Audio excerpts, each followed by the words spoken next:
Imagine getting a message from a stranger and they know exactly what you told your therapist in private. Your depression, your trauma, your darkest thoughts.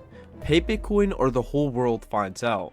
This happened to 33,000 people in Finland, and the man behind it thought he'd never be caught.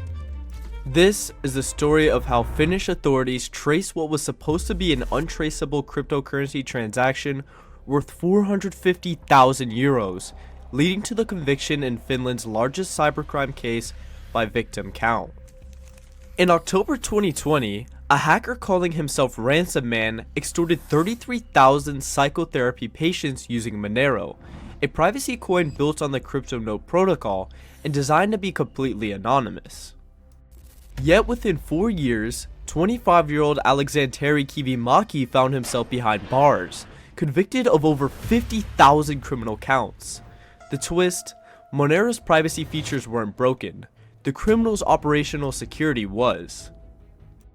The Vastaamo psychotherapy hack represents a nightmare scenario that stretches far beyond typical data breaches. Between November 2018 and March 2019, hackers penetrated the servers of Finland's largest private psychotherapy provider, stealing the most intimate details imaginable. Therapy session notes from roughly 33,000 patients ended up in criminal hands. The stolen data contained deeply personal information, including depression struggles, relationship problems, trauma histories, and dark thoughts. On October 21st, 2020, Vastaamo announced they'd been hacked. The extortionists, operating under the alias Ransomman, initially demanded 40 bitcoins from the company, approximately 450,000 euros at the time. But when Vastaamo refused to pay, Ransomman shifted to an even darker tactic. He began targeting individual patients directly, demanding 200 euros in Bitcoin from each victim in what cybercrime experts classify as double extortion. Pay within 24 hours, or the price increased to 500 euros. Refuse entirely, and their most private therapeutic discussions would be published online for the world to see. The psychology behind this tactic was methodical. Ransomman announced on dark web forums that he would publish 100 patient profiles every 24 hours until his demands were met. Eventually, over 22,000 victims reported receiving personal extortion attempts. The hacker taunted his victims and the company, revealing that Vastaamo had protected sensitive patient records with the laughably weak username and password combination root/root. This is where Monero enters the story. Unlike Bitcoin, where every transaction gets permanently recorded on a public ledger, Monero was designed from the ground up for privacy. The cryptocurrency employs 3 key technologies to ensure everything remains anonymous. Ring signatures obscure the sender by mixing their transaction with others, making it impossible to determine which person in the ring sent the funds. Stealth addresses protect receivers by generating unique, one-time addresses for every transaction, and Ring confidential transactions, implemented in 2017, hide the transaction amounts entirely. These features made Monero the perfect choice for Ransomman's extortion scheme, or so he thought.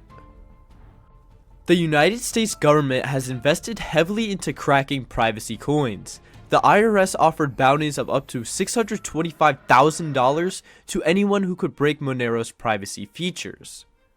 They awarded contracts worth over $1 million to firms like Chainalysis and Integra FEC. Later, Chainalysis secured a $22 million contract with the IRS for blockchain analysis tools. Despite these massive investments, Monero's core privacy features remained intact. So how did Finnish authorities trace the untraceable? The answer lies in a concept that cybersecurity experts call operational security, or OPSEC. While Monero's cryptographic privacy held firm, the human using it made devastating mistakes. Mistake number 1 was bragging. Ransomman couldn't resist boasting about his successful hack on Finnish dark web forums. Finland has only 0.07% of the world's population, creating a remarkably small pool of potential suspects who would have both the technical skills and local knowledge to execute this attack. But Ransomman's ego led to an even more catastrophic error. When uploading the stolen patient records as proof of his hack, he accidentally included his entire personal home folder in the archive. This was a complete digital fingerprint of his activities. The home folder contained extensive evidence linking the attack to Kivimäki's other cybercriminal projects, including domains he controlled and a detailed history of commands he'd executed on rented virtual servers. When Ransomman realized his mistake, he removed the files and posted a simple message: "Oops." The cryptocurrency trail provided the smoking gun. Finnish investigators discovered that Kivimäki had used his own credit card to pay for the virtual server hosting the stolen patient data. But the Monero transactions themselves weren't directly traceable. Instead, investigators found a pattern of cryptocurrency conversions that revealed Kivimäki's identity through traditional financial surveillance. Here's how the money trail unfolded. Kivimäki received ransom payments in Bitcoin, then converted them to Monero through exchanges that didn't require Know Your Customer verification. He believed this would obscure the trail. However, he then converted the Monero back to Bitcoin and used regulated exchanges where he'd completed identity verification. Finnish investigators, working with Binance, followed these conversion patterns and linked them to Kivimäki's verified accounts. The Finnish National Bureau of Investigation, known as the KRP, employed what they call heuristic analysis. This is essentially just educated guesses based on patterns and probabilities to trace the most likely path of funds. They even sent 0.01 Bitcoin directly to the extortionist address as a sting operation.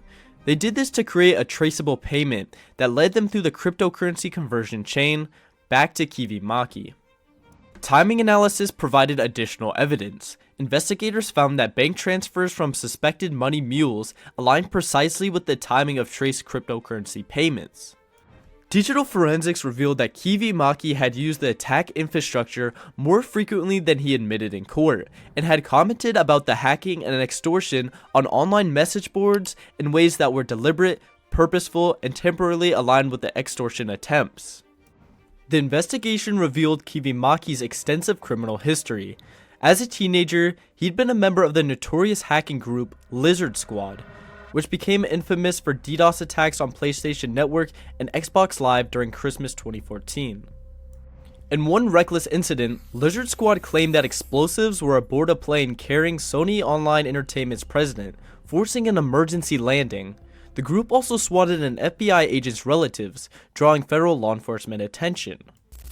By 2015, at just 18 years old, Kivimäki had been convicted on over 50,000 counts of computer intrusion, but received only a suspended sentence as a minor.